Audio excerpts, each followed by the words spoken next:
Hello, this is Jack from teachingeslonline.com and welcome to this live video. And I'm actually using the new YouTube Studio live streaming software, so we'll see how that goes. But today I am going to answer a very common question that I receive. And a lot of people get in touch with me. They want to become independent teachers. But then one of their main concerns is, how long is this going to take me? How long will it take me to get things up and running? Now, I use that term, things up and running, because it's probably the most common term that people use. And today we are going to go through all the factors involved in this. So what factors dictate how long it takes you? Why this might not be the best question to ask. And then also some tips to help you to extreme exam come right away. So this teacher wants to bring in paying clients straight away. Then there's another teacher who's very happy with their job, but they want to be able to go independent, maybe in a year or 2 years, or just to have that option available to them if they want to change paths or if they lose their job at some point.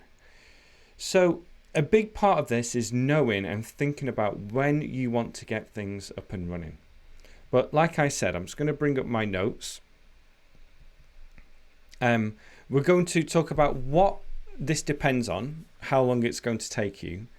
Then I've got 3 thoughts to share with you. Talking about how to maybe think about this in a different way. How to really get things up and running. Back from teachingeslonline.com. I have been an online teacher since 2011. You can check out my channel for English learners. I'll put it into the live chat so you can see this. It's called To Fluency. And that has had a big boost recently. It's got about 212,000 subscribers. I used to teach one-to-one lessons. Now I focus on selling the To Fluency program and also products for teachers too. And if you want to learn more about online teaching and get a very structured mini course, which is free, then check out, let's see if this works. If I just get rid of that. Yeah, go here, teachingeslonline.com/vidtraining. There's a link in the description. And you can download this free training or get access to the free training. Now I'm using a webcam today. My son came in recently and doodled on the blackboard. And this is my mic. Hopefully it sounds okay using this streaming software.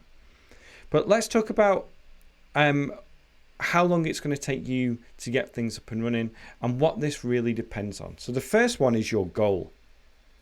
Your goal. This is one of the most important things, because if your goal is, oh, let's just see how it works, or if your goal is to say, I'm not quite sure how many students I want, but I want to, get started in this world, then you're not going to get a full schedule as quickly as if you would say, I want to get things up and running in 2 weeks. It's my only option. I'm going to make this happen. So your goal and your mind frame is such an important part of this. That might be obvious to you, but it's some teachers don't realize this, that the mind frame that you have and the goal that you set yourself is going to be a big factor involved. Now, another thing that's really important is what you actually do to get things up and running. So when people ask me how long is it going to take me, and I check out their website, their initial website, and it's making the mistakes that teachers make, which is there's no clear call to action. It's a website set up for browsing rather than for action. Then it might take them forever. They may never get there because they haven't set things up in the right way. So what you actually do and what your plan of action is a big factor as well. Now, I'm going to talk about exactly how to get students quickly later on in this video.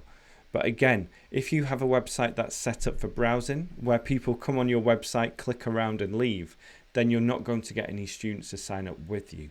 Whereas if you have a very clear website which leads people into taking action and then they take this action, then you're going to get things up and running much more quickly. The next one is how you connect with your learners. Again, this is a really big one.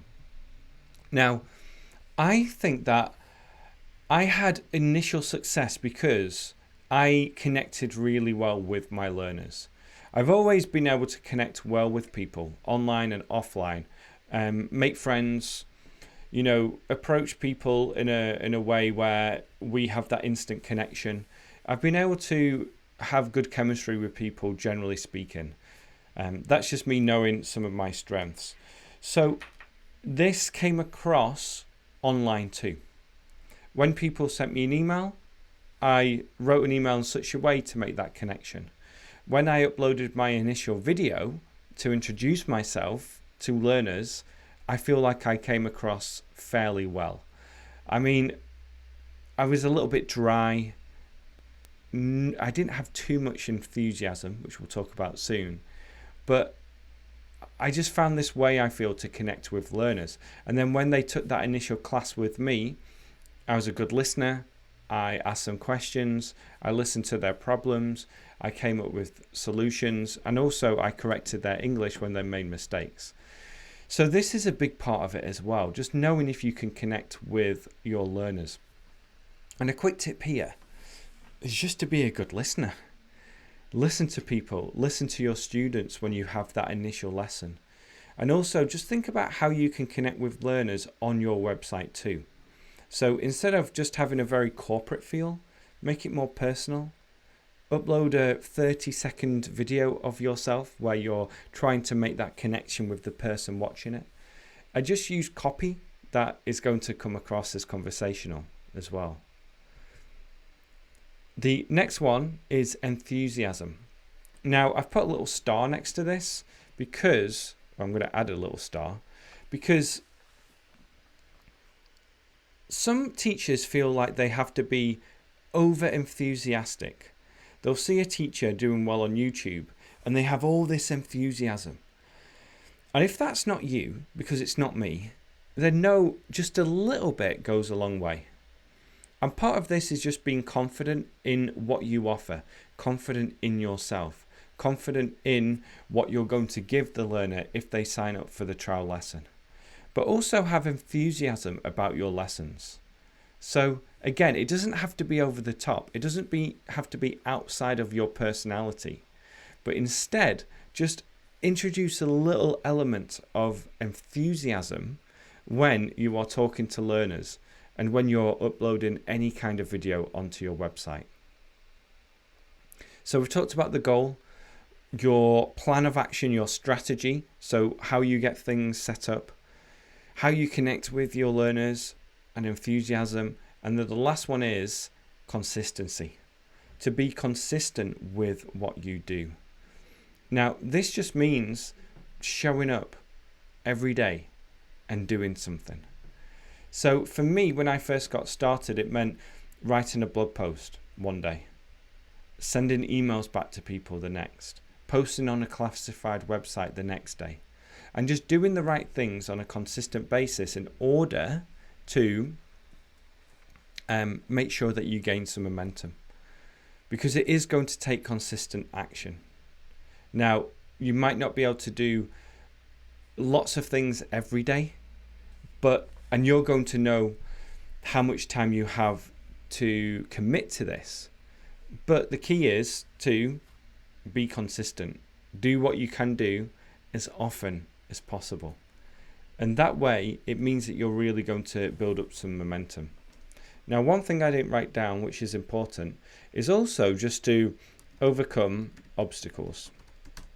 This is going to help you as well, because I see so many teachers who get started with this, but they say, oh, I had somebody sign up for a trial lesson, but they didn't turn up. And then you feel down about this and you don't want to do anything for the rest of the day. But know that you're going to get rejections. Know that there are times when it's going to be really frustrating. Like, it's become so much easier to create websites now.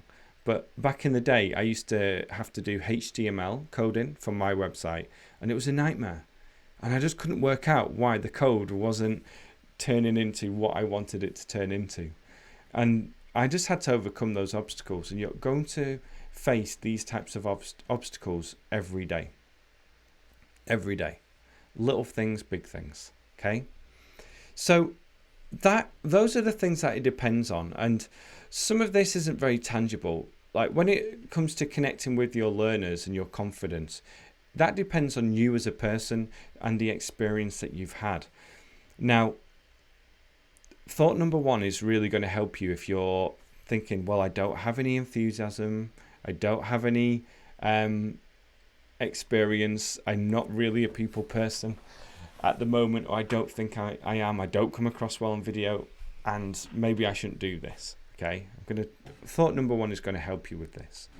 But a lot of that is really hard for me to tell. So when someone gets in touch with me and they say, how long is it going to take me personally? It's impossible for me to say because of all these different variables and things that I just don't know about people in order to give a very concrete answer. So having said that, there are some people who have commented on my blog post and they talk about their situation, or they've sent me an email and I think you've got a really good chance of doing this. One of those people was Vanessa, Speak English with Vanessa, who's doing incredibly well right now. I think she's got well over 1 million subscribers on YouTube. And she got in touch with me and asked me some questions, and we had some emails, and we actually met up in where I live. And I just knew she was going to do well. You can tell from the person. So those are the factors involved. Thought number one, I've got 3 thoughts to share with you. Thought number one, don't think about it as like, when am I going to have this complete? But instead, approach it by thinking about making consistent progress. Okay? Because I think when most people say, how long will it take me to get things up and running? What they're really saying is like a full schedule here. That to work full time, whatever that means to you, online and have students. That's what I think most people think about. But we can split this up into different goals. We can say, how long will it take me? Or my first goal is to get 1 paying student. Okay, that's goal number 1. To break things down into different goals. Then think about how to get 5, 10, 15, 20. Once you get 20, then everything else is starting to become a bonus. You have cracked the code in terms of how to get students. You have experience knowing what works and what doesn't. And then you can look at what you're doing and improve upon what you already have. So this is a good way to look at it, okay? Is to think about, how can I make consistent progress? Because once you reach that level, let's say you want to have 20 students, or you want to teach 25 hours per week, that's your goal. Then you can say, all right, what can I do next to improve? Do I want to teach more hours? Do I want to increase prices? Do I want to hire another teacher? Do I want to start group lessons? Do I want to start a YouTube channel and think about how can I make more of a passive income from YouTube? Do I want to create online courses? Do I want to give writing and speaking feedback? There are many things that you can do in order to move on to the next level. And I've been talking to a lot of teachers recently who've reached this stage. They're teaching a full schedule, whether it's on their own platform or on another, and they're ready to move on. And this is a whole new way to approach it and to think, okay, what is next? What can I do to improve my situation? And you might not be thinking that this is important if you don't have a student yet, but it will be further down the line. So instead of thinking, oh, when am I going to get things up and running? Think about how am I going to get that first student? Create a plan of action, get that first student, and then go from there. So yeah, there is a lot of things that you can do to expand your teaching business and to move on to the next level. Thought number 2 is a goal with a deadline is powerful. Okay, this is quite topical right now because I remember, I heard the other day a politician in the UK saying delays don't make deals, deadlines make deals. And this is obviously talking about Brexit and saying if we get another delay, then there won't be we're not going to get a deal. But if we have a deadline, then we will definitely have to make a deal or go the no deal route. I'm not going to get political, but the idea behind that thought process is that without a deadline, then you're not going to achieve what you want to achieve. This works in just lots of little ways. So, for example, when my daughter has a half day at daycare and I have to pick her up, I have a short day, a very short deadline, and I make sure that what I want to do is done before that deadline. Whereas if I have all day to do it, then it's going to get done before 5 o'clock instead of 12:30. So a shorter deadline means that you get things up and running. So think about how you're going to approach this. Do you want to transition into it? And yes, transition into is a verb. Over the long term. Because you're happy with your situation right now. You're in no real rush to get things up and running. You can take your time and get there slowly. Or are you somebody who wants to make this work right now? Because having those two different goals will dramatically affect what you actually do and how much work you put into it. So think about a deadline. I want to get my first student within 2 weeks, which means by today, I have to do this. By tomorrow, I have to do that. So having that deadline with a goal allows you to then go back and then create a plan of action in order to achieve what you want to achieve. Okay, so it's important to think about that and to think about what it is that you want to do. Create a deadline, work out a plan of action in order to make this work. So that's thought number 2. Thought number 3 is basically giving you some tips in order to speed up this process or in order to be more efficient with this process. So no matter when your deadline is, you still need to do the right things. And I like to break this down into 3 different stages, okay? So the first stage is to have a very clear system to sign up learners for a trial lesson. A system that is going to work so that you sign up learners for a trial lesson. And if you're struggling to think about how to do this, just start with Calendly. Calendly. Every new business has this "ly" at the end. Calendly. And this is just where you can create an online calendar. There's a free version for this, where people can book a time, a 15-minute time slot, for example, to book a lesson with you. And then this gets added to your calendar, you get their details, you turn up for the lesson, and you take things from there. It's very simple, it works, it's effective. Option 2 is to create your own landing page, okay, and have people either sign up for a trial lesson or to download something for free and go through your email system. Again, it just depends on which way you want to approach it, and I can help you with that if you want to get in touch with me. So that's step 1, to have that system in place. Step 2 is to get the right type of people into this system. The right type of people going to your calendar or to your landing page.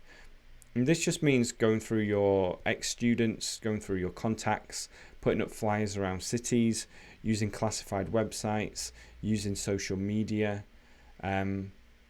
all these things that people do in order to try and build awareness for their lessons. And then getting in front of these people, helping people, and then telling them what to do, which is go to your website or to go to your calendar and to book a trial lesson. Those are the 2 things you need to focus on. A lot of people spend time working on things that don't really matter in the beginning, especially. The obvious example is getting a really good logo, or finding all these resources and lesson plans which you don't need if you don't have students. If you don't have students, you don't need lesson plans. Go lesson to lesson. Okay, talk with the person in the trial lesson, ask them what type of materials they like to use, what type of lessons they want, and then get materials at a later date. I made a video on this, if I remember rightly, YTLP, there it is. That's Text Expander. It's the best tool ever. You put in a little code and it expands the text into something else. So I did semicolon YT for YouTube, LP for lesson plan, and it just gives the link for that YouTube video. It's amazing. So yeah, don't worry about things that don't matter right now. And then step 3 is just to stay consistent with it. Again, consistency is so important. So it's not just to say, oh, I did 2 videos on Facebook, I put some flyers, and I did 2 classified postings, I got 2 trial lessons, that's it. It's okay, well, how can you improve upon the flyer? How can you write a better post, and how can you post more often? There's something called the 10 times rule, which is from Grant Cardone, and I think this is a good idea to think about as well. You can't always 10x everything, but beginners can usually 10x things. So let's say you did 1 classified posting this week, do 10. If you did 10 last week, try and do 100 this week. So 10x things. I really like that idea. If you're watching live, by the way, please click that like button and feel free to share this video with anyone else. That is the end of what I wanted to talk about. Again, if you're watching live, then please comment below or ask me any questions that you have. I'll wait a minute or so for those questions to come in, and if not, then I'll move on. So just in summary, how long will it take me to get things up and running? It depends on the goal that you have, what you do to get things set up, because if you don't have a good system, then no matter how many students you bring through, it's not going to make a difference. It's about how you connect with your learners and how you come across to your learners, the enthusiasm that you show for your videos, the consistency that you have, and also how you overcome obstacles. And then the thoughts that I had, the first one, it's about consistent progress or constant progress. So when I said if you have no experience, if you don't think that you come across on video, then think about how can you get better? How can you make progress with this? Okay, that's such a key element. And you can only do that if you actually do things and get started with it. And then also think about how you can get your first student, then your 5th, then your 10th, and go from there. And then once you reach a full schedule, how can I increase my prices? Can I hire someone? Can I do group lessons? Can I do online courses? Can I get YouTube sponsorship? Know that a goal with a deadline is powerful. Deadlines make deals. Delays don't make deals. And just work out how you're going to make this transition. What time of day can you spend to work on this side business if you already have a full-time job? And then my tip for getting things started is have that system set up, something that is going to work, find the students and stay consistent with it. So the first question is, hi Jack, but I think you would need a lesson plan before getting into class with the students, right? No, your first lesson is a 15-minute trial lesson where you have a conversation. You don't need a lesson plan. The only thing I would say is have questions to ask the person. Have about 15 questions to ask. And these questions could be to help you work out what you want to do in that class with the learner, or to test their English. So I used to always ask some questions in different tenses to see if my learners could answer in those tenses. And then I would give them some feedback and say, okay, it seems like you're weak when it comes to the present perfect. That is something we can work on. Or your ability to speak is good, but you're just making these mistakes which we can work on. So what you're doing is you're meeting with the student in order to know what you're going to work on in the future. Okay, so again, if you're just joining, or if you want to learn more about this, then go to the description. You can look at the landing page software I use, the email marketing software I use, the free video course that I have, and also a link to my full premium program, which you can sign up to, the Teach English online course, or the Teach English dash or any subject dash online course, because we have teachers of Spanish, we have people who teach all things spiritual, we have teachers of different subjects in there as well. Music is one. Okay, well, just to benefit those watching, I'll keep it a little bit short. Yeah, and I'll speak to you all soon. Okay, if you found this useful, again, please share it with your WhatsApp group or anywhere where you know there are teachers who would find it useful. Okay, thanks for watching. Bye-bye.